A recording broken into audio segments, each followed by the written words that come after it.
Hi everyone. So today we are going to discuss a new method to separate out the component from its mixture. जो procedure हम आज discuss करेंगे वो है chromatography. Chromatography में हम एग्जांपल लेंगे कैसे हम ब्लैक इंक से उसके different colour components, different dye को हम सेपरेट आउट कर सकते हैं। जो आपकी ब्लैक इंक है वो डिफरेंट डाई को मिक्स करके बनती है। तो ये क्रोमेटोग्राफी कब यूज़फुल है? जब एक ही सॉल्वेंट में डिफरेंट सॉल्यूट डिज़ोल्व होते हैं और ये सॉल्यूट जो है वो वाटर सॉल्यूबल हैं, मतलब वाटर में डिज़ोल्व हो सकते हैं। तो इस केस में जो ब्लैक इंक है तो उसमें एक सॉल्वेंट में डिफरेंट कलर या डाई मिक्स हो रखे होते हैं और ये जो डाई हैं ये वाटर सॉल्यूबल होने चाहिए। अब इसमें हमें करना क्या है, एक पेपर स्ट्रिप लेंगे, फिल्टर पेपर की स्ट्रिप।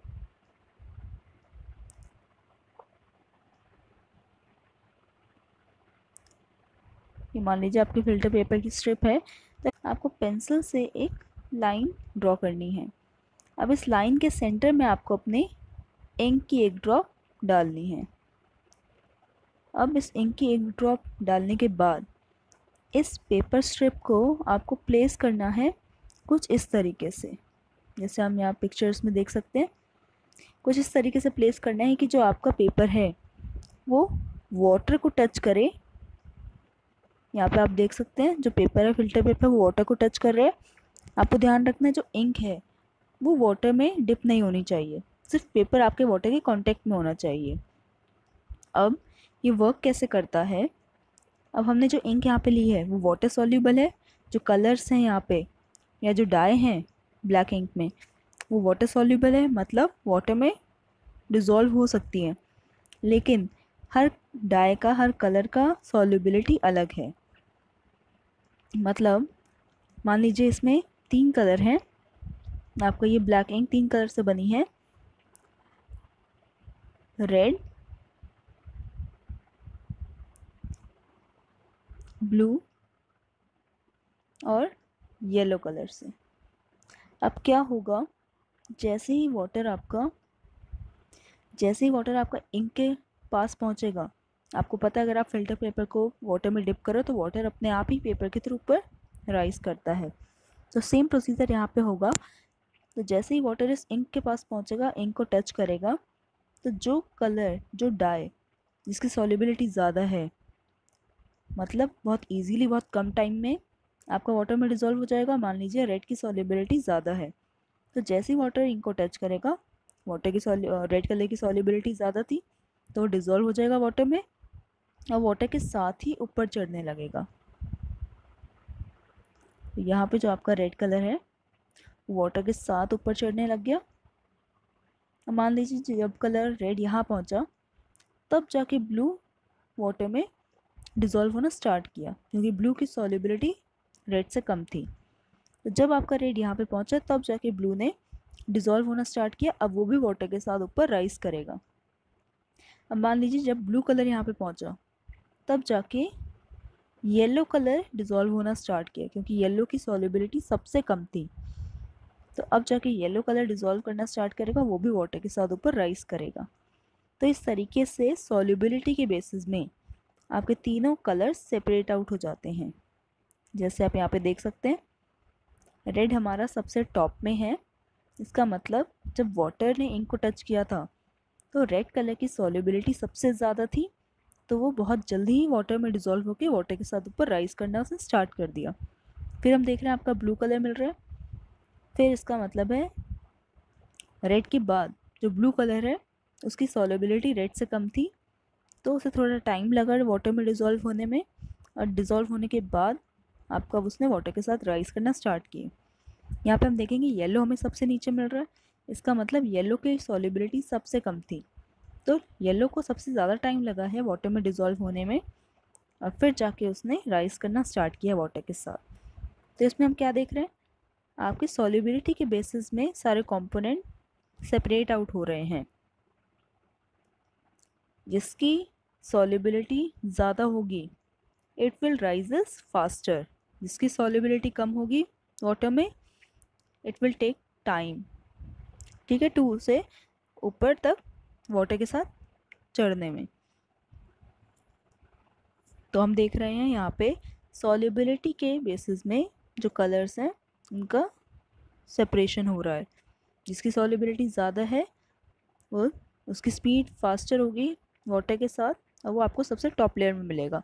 जिसकी सॉल्युबिलिटी सबसे कम थी वो बहुत स्लो रेट में वाटर के साथ ऊपर चढ़ेगा, और वो उसकी लेयर आपको सबसे नीचे मिलेगी।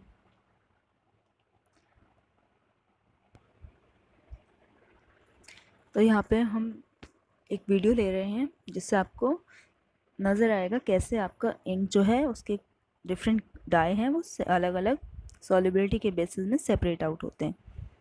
आपको ध्यान रखना है यहाँ पे आपको ऐसी इंक लेनी है जो वाटर सॉल्युबल हो, जैसे स्केच पेन या फिर फाउंटेन पेन की इंक। अगर आप परमानेंट मार्कर लेते हो तो वो वाटर में डिज़ोल्व नहीं होता, तो उसके कंपोनेंट्स वाटर के साथ ऊपर राइज नहीं करेंगे। तो हम यहाँ पे देख सकते हैं जैसे जैसे वाटर पेपर स्ट्रिप में ऊपर चढ़ रहा है, राइज कर रहा है, वैसे वैसे जो कलर्स हैं वो भी अपनी अपनी सॉल्युबिलिटी के बेसिस में राइज कर रहे हैं।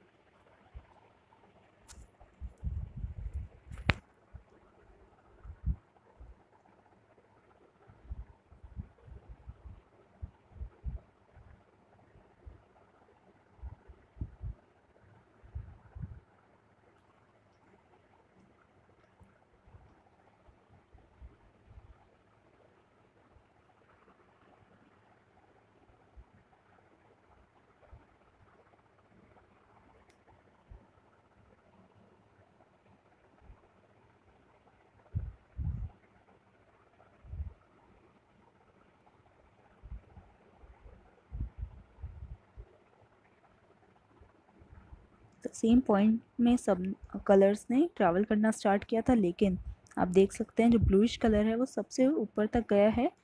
इसका मतलब उसकी सॉल्युबिलिटी ज़्यादा थी। उसके बाद सेकंड में रेड कलर है और लास्ट में आपका येलो कलर है। तो सबने स्टार्ट सेम पॉइंट पे किया था, लेकिन सबसे ऊपर तक कौन सा कलर पहुंचेगा? जिसकी सॉल्युबिलिटी ज़्यादा है।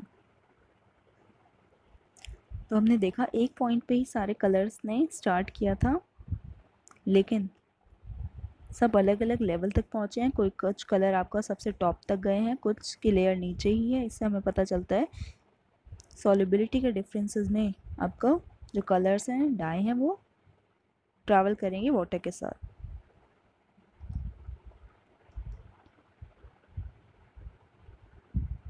अगर हम प्रिंसिपल देखें बिहाइंड द क्रोमेटोग्राफी, तो it is a mixture which is made of different components. तो उसके कंपोनेंट्स की सॉल्युबिलिटी के बेसिस में हम यहाँ सेपरेट आउट कर रहे हैं। In a mixture different components have different solubility. The component which is more soluble in water rises faster. In this way, all the components separate. This method is used for separation of all those solids that dissolve in the same solvent. तो एक बात का आपको ध्यान रखना है, chromatography कब use होगा? जब एक ही सॉल्वेंट में डिफरेंट सॉल्यूट डिज़ोल्व हो रखे हैं। अब एप्लीकेशन क्या है इसका?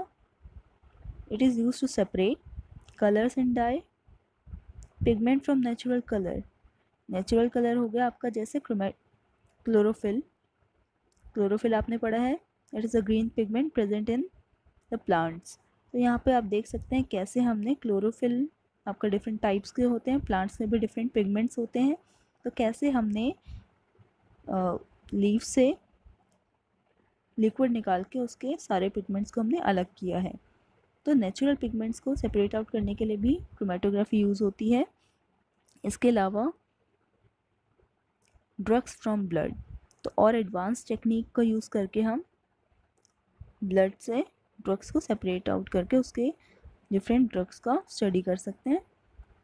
अब जो प्रोसेस है क्रोमेटोग्राफी, अगर हम देखें इसमें जो टर्म है क्रोमा,